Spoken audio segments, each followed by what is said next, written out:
فرض کریں مشرق وسطیٰ کی جنگ کا نقشہ آپ کے سامنے رکھا ہو۔ ایک طرف غزہ جل رہا ہے، دوسری طرف ایران اور اسرائیل کی کشیدگی بڑھ رہی ہے، اور اسی دوران ایک اور سرحد اچانک جنگ کا میدان بن جاتی ہے۔ یہ سرحد ہے اسرائیل اور لبنان کی، جہاں اسرائیلی فوج اور حزب اللہ اب براہ راست ٹکرا رہے ہیں۔ اس وقت جنوبی لبنان کے کئی علاقوں میں اسرائیلی فوج نے زمینی کارروائیاں شروع کر دی ہیں اور سرحدی قصبوں میں شدید جھڑپیں جاری ہیں۔ یہ وہ لمحہ ہے جب بہت سے ماہرین کہہ رہے ہیں کہ مشرق وسطیٰ کی یہ جنگ صرف غزہ تک محدود نہیں رہی، بلکہ اب پورے خطے میں پھیل چکی ہے۔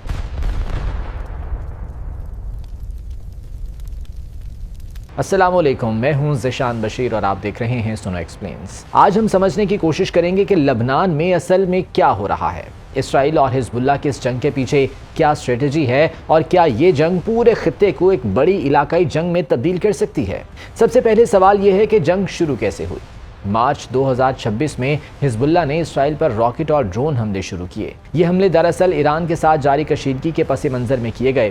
اس کے بعد اسرائیل نے لبنان کے مختلف علاقوں پر فضائی حملے شروع کر دیے۔ یہ حملے صرف سرحدی علاقوں تک محدود نہیں رہے، بلکہ بیروت کے جنوبی مضافات تک پہنچ گئے، اور جلد ہی اسرائیلی فوج نے ایک نیا قدم اٹھایا، جنوبی لبنان میں زمینی فوجی کارروائی کا۔ اسرائیلی فوج کا کہنا ہے کہ اس کارروائی کا مقصد حزب اللہ کے ٹھکانوں کو تباہ کرنا اور اسرائیل کے شمالی شہروں کے لیے ایک حفاظتی بفر زون قائم کرنا ہے، لیکن حزب اللہ اسے ایک مختلف انداز میں دیکھ رہی ہے۔ حزب اللہ کے مطابق یہ جنگ دراصل ایران کے خلاف جاری بڑی لڑائی کا حصہ ہے، اور وہ اسرائیل کے خلاف ایک نیا محاذ کھول کر طاقت کا توازن بدلنے کی کوشش کر رہی ہے۔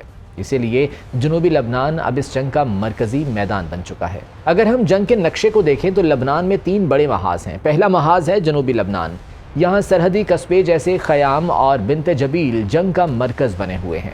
اسرائیلی فوج یہاں حزب اللہ کے ٹھکانوں کو نشانہ بنا رہی ہے اور بعض علاقوں میں پیش قدمی بھی جاری ہے۔ دوسرا محاذ ہے بیروت، خاص طور پر بیروت کے جنوبی مضافات، جہاں حزب اللہ کے کئی اہم مراکز موجود ہیں۔ یہی وجہ ہے کہ اسرائیل نے یہاں بھی کئی فضائی حملے کیے۔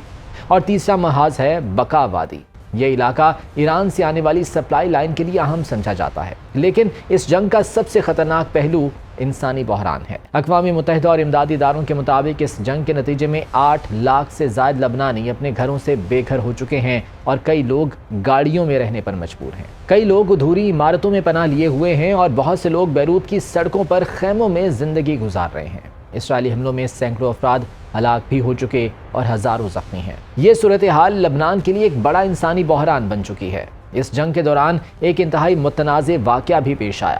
12 مارچ 2026 کو بیروت کے ساحلی علاقے رملت البیدہ پر ایک ڈرون حملہ ہوا۔ اس حملے میں 8 سے 12 افراد ہلاک ہوئے اور درجنوں زخمی ہوئے۔ مسئلہ یہ تھا کہ اس مقام پر وہ لوگ پناہ لیے ہوئے تھے جو جنگ سے بھاگ کر آئے تھے۔ اسی وجہ سے اس حملے پر عالمی سطح پر شدید تنقید ہوئی۔ اب سوال یہ ہے کہ اسرائیل اس جنگ میں کیا حاصل کرنا چاہتا ہے۔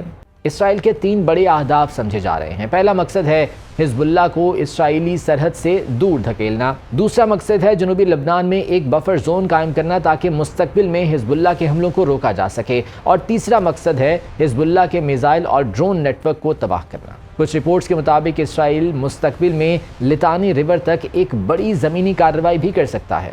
دوسری طرف حزب اللہ بھی ایک واضح حکمت عملی کے ساتھ میدان میں ہے۔ حزب اللہ کے پاس تقریباً 1.5 لاکھ راکٹس اور میزائل ہونے کا اندازہ لگایا جاتا ہے۔ ان میں سے بہت سے میزائل ایسے ہیں جو اسرائیل کے بڑے شہروں تک پہنچ سکتے ہیں، اور اسی لیے اسرائیل کے لیے لبنان کا محاذ انتہائی حساس سمجھا جاتا ہے۔ اس جنگ کا ایک اور اہم پہلو ایران کا کردار ہے۔ حزب اللہ دراصل ایران کا سب سے طاقتور اتحادی گروپ سمجھا جاتا ہے۔ ایران اسے ہتھیار، تربیت اور مالی مدد فراہم کرتا ہے، اور اسی لیے بہت سے ماہرین کہتے ہیں کہ لبنان میں ہونے والی یہ لڑائی دراصل ایران اور اسرائیل کے درمیان پراکسی کی جنگ ہے۔ اب سب سے بڑا سوال یہ ہے کہ اس جنگ کا انجام کیا ہو سکتا ہے۔